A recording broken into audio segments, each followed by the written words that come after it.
예. 자, 이번 소식은 한숨이 먼저 나오는데요. 가계부채가 사상 최고치인 1,000조를 넘겼다고요. 그렇습니다. 그 수치 국민 한 사람당으로 계산을 했을 경우 저 역시도 845만 원의 빚을 지고 있는 셈이 되는데요.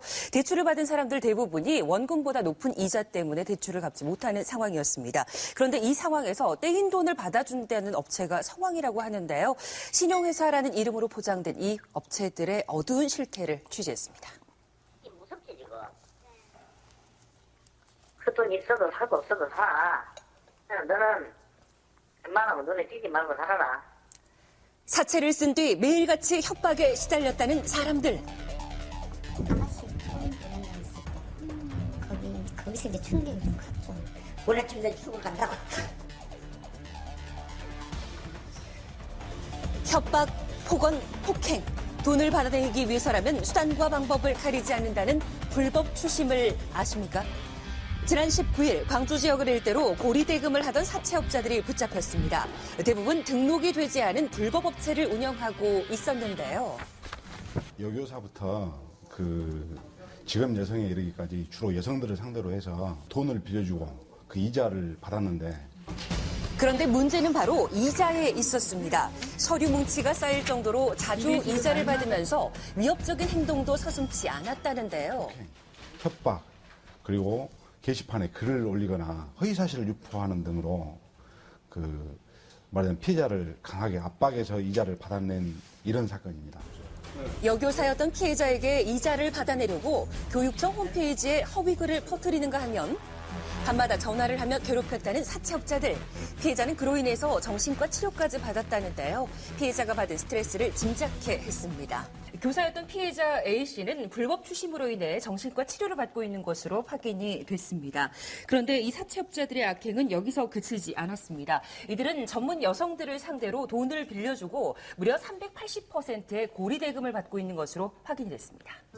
왜 이렇게 높은 이자를 갚게 된 것인지 어렵게 또 다른 피해자를 만날 수 있었습니다.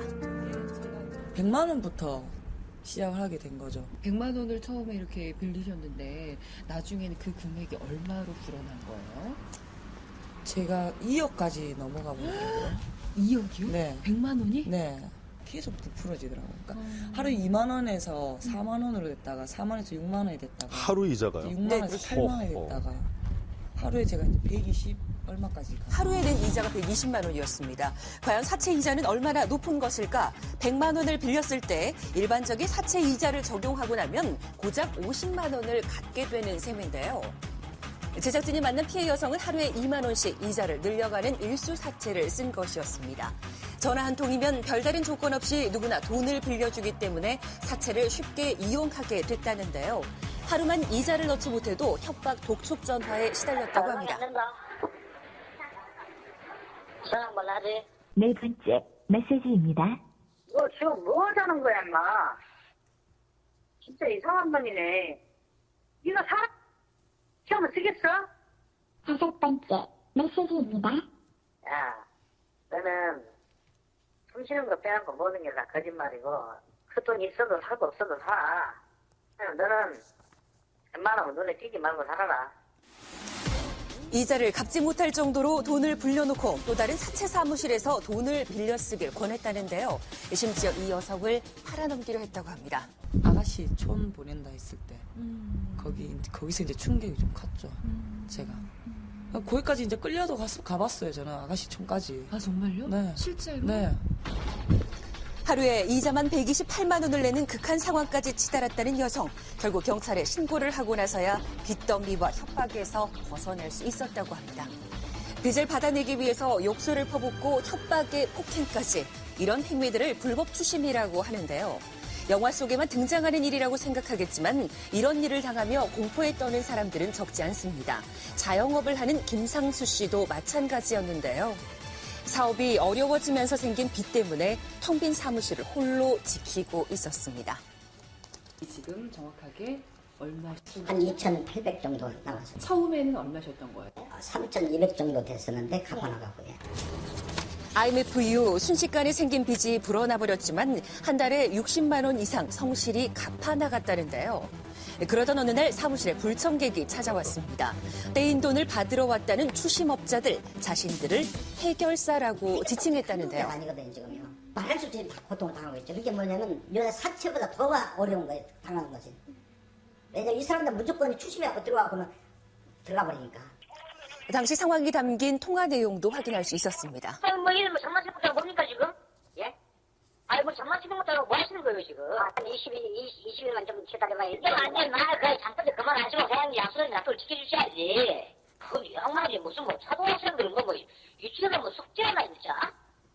하루도 빠지지 않고 계속된 악몽 같은 괴롭힘에 자살이란 극단적인 생각도 했다고 하는데요. 어제 집에서 자살 죽으러 간다고 나왔어. 혼란집에 죽으러 간다고. 무조건 돈을 받아주겠다는 추심업체의 속사정. 바로 회수한 돈의 40%나 되는 지분을 가질 수 있기 때문인데요. 그 비용에 대해 물어봤습니다. 채무자를 실제로 이제 만나고 목적하고 한 30만 원 정도, 30에서 40만 원 정도 합니다. 추가 설사 안 된다 하더라도 실비 개념이기 때문에 돌려받을 수 있는 돈은 아니고요. 하지만 일부 추심업체들은 이렇게 수고비를 명목으로 미리 돈을 받고 잠적해버리는 사기 행각도 일삼고 있었는데요. 그 피해 역시 적지 않았습니다. 그렇다면 추심업자들은 어떤 수법으로 일을 하는 것인지 3년 동안 불법 추심을 해왔다는 사람을 만나 자세한 이야기를 들어봤습니다. 돈을 받아야만 실적을 올릴 수 있기에 안 해본 일이 없다고 하는데요. 여성 같은 경우는 거기 강제로 그래서 일을 할 수밖에 없고 몸을 팔면서 주부들도 마찬가지죠. 남자들 같은 경우는 거의 뭐 땅에 이제 묻는다거나 그런 일들이 실질적으로 일어나고 있는 거죠. 하지만 최근 몇 년간에는 법률이 강화되면서 불법 추심 방법도 교묘하게 진화되고 있다는데요. 가서 종이를 하나 주면서 아까 말한 독조장 같은 거 주면서 이거 엄마한테 전해주라고 그렇게까지 얘기하고 뭐 참 따님이 이쁘신데 어떻게 이렇게 뭐 이렇게 되십니까? 이런 식으로 마치 뭐 납치하겠다는 건 아닌데 몇 학년 몇 과까지 변명을 하면서 뭐 얼마나 무섭겠어요. 자기 자녀가 빚은 졌지만 죄를 지은 것은 아닙니다. 불법 추심에 당하지만 말고 대응하는 방법이 있다는 사실도 참고하시기 바라겠습니다. 불법 추심이 있을 경우에는 그 사례들을 녹취나 녹화 등을 통해서 그 자료를 확보한 다음에 그 경찰에 고소한다든가 아니면 금융감독원에 보고를 하는 방법으로 대처를 하는 게 좋을 것 같습니다. 100만 원 빌렸습니다. 그런데 3년이 흘렀더니 이자만 2억 원. 세상에 이런 살인적인 고리대공업이 있을까 싶을 정도 참 기도 안 차는 노릇인데 문제는 이런 어마어마한 불법적인 고리를 붙여놓고 추심을 할 때는 온갖 협박. 아까 보셨습니다만 아이까지 협박하는 이런 상황까지 몰고 간다고 하니 이러다가 정말 우리 사회에서 불법 추심으로 인한 자살 사건 급증하지 말라는 법이 없을 것 같습니다. 이거 참 해결책이 빨리 나와야 할 텐데 말이죠. 네, 일단 두 가지를 동시에 해결하는 방법으로 개인 회생을 말씀드리고 싶습니다. 법적 제도지요. 일단 개인 회생을 신청하게 되면은요, 이 추심 자체가 금지돼 있고 일정 기간을 정해두고 돈을 갚을 수 있기 때문에 경제적인 부담도 줄어든다고 합니다. 또 법률구조공단에서 무료로 법률 상담도 진행이 된다고 하니까 참고하시면 좋겠습니다. 최근에 정부가 이제 불법 사금융 피해자 신고를 받기 시작했는데 3, 4일 만에 5천여 건이 신고가 됐다고 해요. 그만큼 지금 불법 사금융 피해자가 많다는 건데요.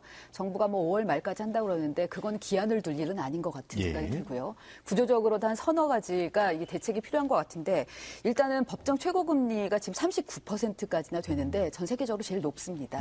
좀 이것도 낮추는 게 필요할 것 같고 또 실효성 있는 처벌이 필요한데 대부분이 그 인신구속까지는 안 가요.